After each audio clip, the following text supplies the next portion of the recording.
Soul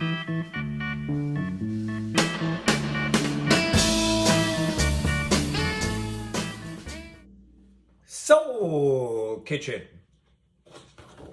The recipe that we're doing today is baked Spanakopita pasta with greens and feta. When I lived in New York, I had a very good friend whose father owned a Greek diner. And whenever I talked about Spanakopita, she said, don't talk, everybody has a favorite recipe. The story that I'm reminded of is when someone asks you to make a recipe and it's based on their memory from a beloved person who used to make something for them, be careful. My father-in-law, blessed memory, asked me to do that for something his mother used to make for him. It was called mun kichel, which is basically a poppy seed cracker, but maybe a little bit more than that. We're making a birthday party down in Florida. 70 to 100 people are coming over. I was going to be making a lot of pastries and cakes for all these people in celebration of his 70th birthday. And he said, Ducky, do me a favor. Could you make this tonight? And I said, after I'm finished baking, because it has onions in it. I didn't want to mix the two flavors. So I got at it. And at 2 o'clock in the morning, it came out of the oven. And he had said to me, whenever it comes out, let me know. And he slept in a room that was pitch black. And all the grandchildren were on the floor sleeping around him. And as I walked into the door, it was keeping the lights off. I started stepping on the kids and I heard, ow, ow. And then I reached out my hand and I felt another hand take the cracker. Then I hear a crunch. Maybe you think it needs a little bit more salt. And he said, thank you, Ducky, you tried your best. But anyway, the point is in this story, aside from making a beloved recipe in the Spanakopita, is salt. In this recipe, which is wonderful, I felt it was too salt heavy, and I'm a lover of salt. So when it says to add salt into this spinach, I would cut back on that, a little bit less in the pasta water. It calls for 2 tablespoons. I'd cut that back also. Unless you're really a lover of salt, I would cut back a little bit on what the recommendations are. If you do that, I think you're going to find this recipe wonderful. The ingredients for the baked Spanakopita pasta with greens and feta. There's also mozzarella, but they didn't say that in the New York Times recipe. So there's going to be my baking dish. It's actually 10 by 13, calls for 9 by 13, but it should work in there. So there's the garlic with the white part of the scallions. They'll go together. We have the green scallion parts. There is my mixture of arugula and another spicy green. And there is the Swiss chard.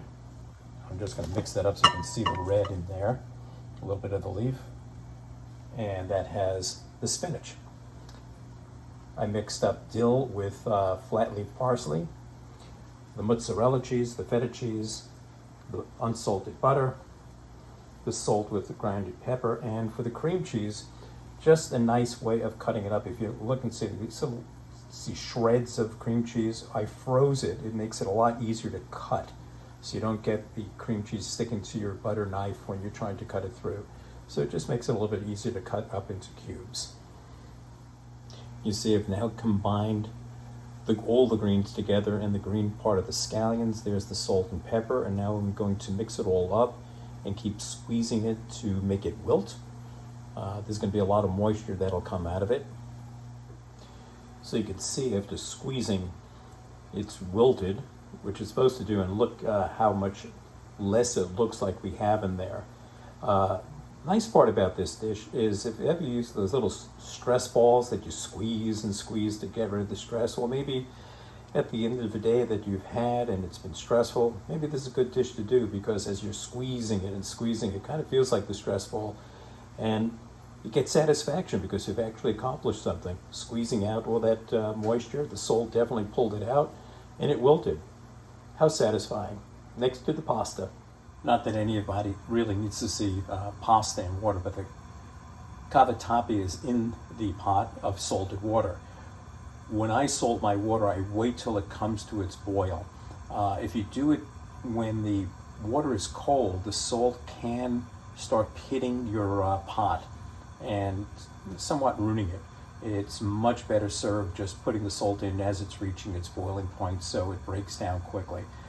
The other reason the recipe calls for the pasta water, they're calling for 1 cup to be reserved, is for the starches to add back into the dish so the starches could adhere to each other when we add the pasta back into the mixture.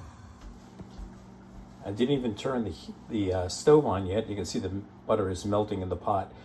I'm just showing you this because I'm about to turn on the stove. And here's my first disagreement with the recipe. It says to put the garlic and the white part of the scallion in at the same time. And for 4 to 5 minutes, garlic shouldn't cook that long, even at a medium heat. So I'm probably going to go 3 to 4 minutes to soften up the onions, and then put the garlic in for about 30 seconds to no more than 1 minute before it starts getting brown. And there's the garlic and the onion. The garlic has been in about a minute. After 30 seconds, you could smell the garlic giving off its aroma, so you knew it was softening up. And now we're adding the next step, the cream cheese and the pasta water. Will stir until smooth. And the next part coming up, but the cream cheese only took about 2 minutes, and now it's starting to boil, so time for the next ingredient. Half the feta cheese, half the mozzarella, and the wilted greens. There'll be some greens left in the baking dish that we're going to use. I won't be too worried about it because it's greens, it'll melt down. And to keep stirring until this is all incorporated. And adding in the pasta, the cheese melted in less than 30 seconds. So that went pretty quickly. And it's a good idea to turn off the heat whenever you're adding the ingredients and then turning it back up. Getting ready to go into the oven. When I read the recipe, I thought, okay, it does sound a little light on the cheese by the ratio. So I did add more to it. It called for 4 ounces. It's more like 6 ounces total. So it was 2 ounces mixed in of each one of the cheeses, the feta and the mozzarella. And then there's 4 ounces on top of each one of those cheese. So a total of 6. Baked Spanakopita pasta with greens and feta. They said to pull it out when it starts getting the brown spots and bubbly. It has done all that.